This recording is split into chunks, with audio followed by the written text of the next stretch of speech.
수험생 여러분 안녕하십니까. 에듀마켓에서 건축기사와 건축산업기사를 담당하고 있는 안남식 교수입니다. 이번 시간은 전 시간에 저희 정정보의 해석에 이어서 제6절 트러스로 들어가도록 하겠습니다. 먼저 트러스 일반 사항입니다. 트러스의 정의. 트러스란 무엇이냐? 2개 이상의 직선부재, 반드시 직선부재의 양끝을 마찰이 없는 핀이 바로 전 시간에 우리 갤버버 했을 때의 힌지하고 똑같습니다. 힌지나 핀이나 회전단이나 다 똑같습니다. 회전 지점, 회전단. 근데 이게 지점에 작용하면 회전 지점, 회전단이라고 얘기를 하고요. 절점에 작용하게 되면 힌지 아니면 핀이라고 얘기를 하게 됩니다. 공중에 떠 있는 거. 그렇게 얘기를 하는 거죠. 이 핀이나 힌지로 연결한 구조물로서 각 부재는 인장 또는 압축력만을 받도록 설계가 됐습니다. 인장 또는 압축력, 즉 각 부재는 전단력도 우리 보에서 열심히 정정보 해석에서 나왔을 때 보 같은 경우에는 전단력과 모멘트가 굉장히 중요했었는데 트러스에서는요 전단력도 못 받고 모멘트도 전혀 못 받습니다. 아예 못 받아요.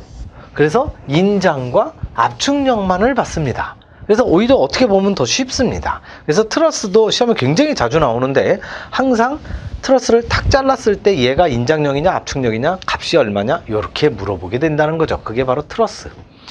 자, 트러스의 구성갑니다.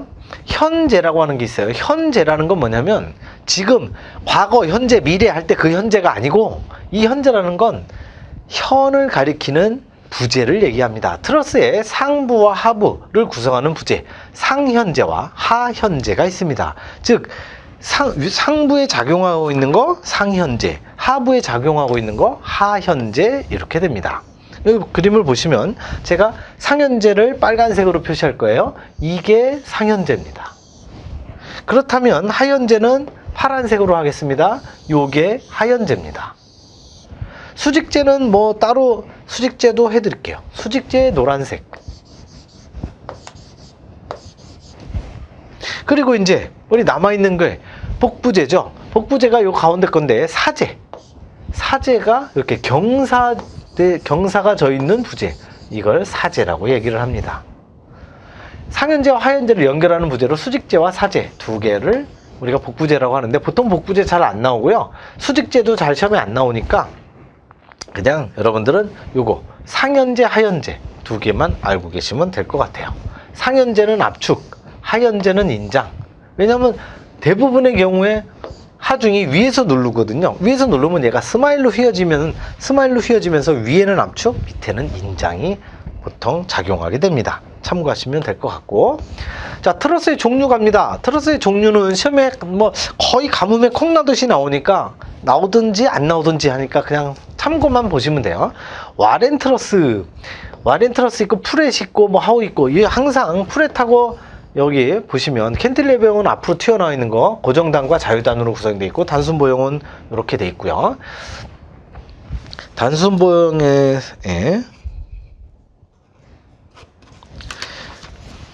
와렌 트러스, 보통 시험에 만약에 나온다면 와렌 아니면 프렛, 하우 이렇게 세 개가 나오는데, 이렇게 삼각형으로 쫙 되어 있는 거 와렌. 그리고 프렛 트러스는 주로 이런 형태로 V자 형태로 되어 있죠. 하우 트러스는 주로 산자 형태로 되어 있고, 그래서 V가 프렛이고 산이 하우다. 하, 우산 이렇게 기억하시면 돼요. 오늘 우산 안 갖고 왔네 이렇게 되는 거죠. 비가 안 올 줄 알았는데 비가 억수같이 쏟아져. 우산 안 갖고 왔네. 그걸로 보시면 됩니다. 어쨌든 하우가 산이고요. 이 V가 프렛이고, 와렌은 저런 형태로 돼 있는 거 이렇게 보시면 된다는 거. 어쨌든 요거는 시험에 안 나와요. 얘네들은 시험에 안 나오니까 볼 필요 없고 요 세 개만 잘 보시면 될 것 같습니다. 그리고 종류는 거의 한 2000년대 초반에나 나왔고요. 요즘에는 전부 트러스 해석이죠. 자, 트러스 해석 가겠습니다. 트러스 해석 지금부터는 중요합니다. 트러스의 해석은 가정도 중요합니다. 지금 여기 빨간색으로 돼 있는 거죠. 트러스 해석의 가정. 먼저 트러스 해석을 이제 우리 전 시간에 배웠던 정정보 해석처럼 뭔가 반력을 구하고 부재력을 구하고 하고 싶은데, 그러기 위해서는 간단하게 계산할 수 없습니다. 반드시 가정을 통해야 돼요. 가정도 한두 개 가정하는 게 아니에요. 지금 여기에 몽땅 다 가정을 해야 돼요. 이걸 전부 가정을 해야만 구할 수 있는 게 트러스의 해석입니다. 그래서 이 가정도 시험에 가끔 나옵니다. 트러스의 모든 절점은 방금 말씀드렸죠? 핀이나 회전절점, 핀 또는 힌지 또는 회전절점으로 구성되어 있다고 가정을 한다. 모든 게 핀이에요. 각 부재는 직선대로, 곡선이 아니라는 거죠. 직선대로 그 중심축을 절점을 연결한 직선과 반드시 일치하게 된다. 삐딱하게 무슨 편심을 갖고 있지 못한다는 거죠. 각 부재는 축방향력만 받으며 이 축방향력, 아까 했던 인장 또는 압축 두 개만 받는 거죠. 인장 또는 압축만 받는 게 축방향력. 전단력, 휘모멘트도 몽땅 빵입니다. 아예 못 받죠. 그걸 계산할 필요도 없어요. 물어보지도 않습니다. 항상 이것만 물어봐요. 부재력을 구하시오. 그러면 그 부재는 인장력 얼마다, 압축력 얼마다 수치만 계산하면 됩니다. 외력은 모두 절점에만 작용을 합니다. 무슨 소리일까요? 그림으로 설명드리면 여러분 금방 이해하십니다. 요런 단순 트러스가 있다고 치자고요. 이때에 항상 외력은 절점에만 작용을 해야 되는데, 교수님 전 싫은데요? 여기다 작용시킬 거예요. 부재 한가운데. 이거 안 됩니다. 둘 다 안 돼요. 뭐 이렇게 작용해도 되고 이렇게 작용해도 되는데, 이렇게 부재와 부재가 만나는 절점에만 작용을 해야 돼요. 심지어는 이게 삐딱선을 타도 돼요. 예를 들어서 이게 이런 힘이 아니라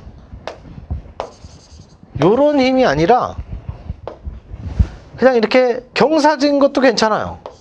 그렇지만 반드시 절점에 작용만 해야 됩니다. 절점에 작용하지 않은 건 트러스의 가정에 어긋나기 때문에 틀리게 된다는 거죠. 그러면 아예 트러스를 해석을 할 수가 없게 됩니다. 가정 계속 갑니다. 하중이 작용한 경우에도 절점의 위치는 변하지 않는다. 절점이 실제로는 약간 움직일 수 있겠죠. 움직일 수 있지만 움직이지 않는다고 가정을 하고 푸는 거예요. 6번 갑니다. 인장력은 플러스, 인장응력은 플러스. 우리 전 시간에 한참 전에 했었죠. 인장응력 시그마 이퀄 A분의 P. 인장응력은 플러스, 압축력은 마이너스로 표시를 한다. 항상 절점을 기준으로 합니다. 이거 굉장히 중요한 내용인데요. 절점을 기준으로 한다. 이게 무슨 소리냐면 부재가 이렇게 있어요. 아까 방금 그렸던 부재가 있다고 치자고요. 여기 자, 요 절점을, 요 부재를 볼 거예요. 요 빨간색의 부재. 요걸 따로 띄어서 이쪽에다가 빨간색으로 띄어놨어요. 이렇게 띄워놓은 상태에서 보면 양쪽의 절점이 파란색으로 여기가 찍히겠죠. 여기와 여기가 절점이니까 여기 절점을 찍혔어요. 그렇다면 제가 지금부터 이 부재력 화살표를 그림을 그릴 거예요. 그림을 그릴 테니까 여러분들이 이게 인장인지 압축인지 맞춰보세요. 요렇게 작용합니다. 요렇게 작용하고 있어요. 그러면 이게 부재력이 인장력이에요? 압축력이에요? 왜냐면 가운데 이 빨간색의 가운데를 보면 요렇게 잡아당기고 있으니까 인장처럼 보이잖아요. 그렇지만 이거는 압축력입니다. 왜요? 왜 압축력이에요? 절점을 기준으로 하니까. 지금 이 파란색의 절점을 압박하고 있잖아요. 파란색의 절점을 압박하고 있습니다. 이게 압박을 하고 있기 때문에 압축력이에요. 인장력이 아닙니다. 그래서 일반적으로 다른 구조물을 설명할 때는 잡아당기는 거 인장, 느리는 거 인장, 압박하는 거 압축. 그렇게 되지만 여기는 부재의 한가운데를 기준으로 했다간 정반대의 결과가 나와요. 완전히 답이 틀려버립니다. 반드시 절점을 기준으로 한다는 거 별표 한 3개쯤 쳐주세요. 이거 굉장히 중요합니다. 이게 시험에는 안 나오지만 이걸 모르면 답이 무조건 틀리게 돼 있어요. 무조건 반대로 나오게 돼 있어요. 반드시 요거를 압축력으로 할 수 있어야 된다는 거. 그러기 위해서는 여기 절점을 기준으로 잡아 당기면 인장, 압박하면 압축. 잘 기억하시기 바라고.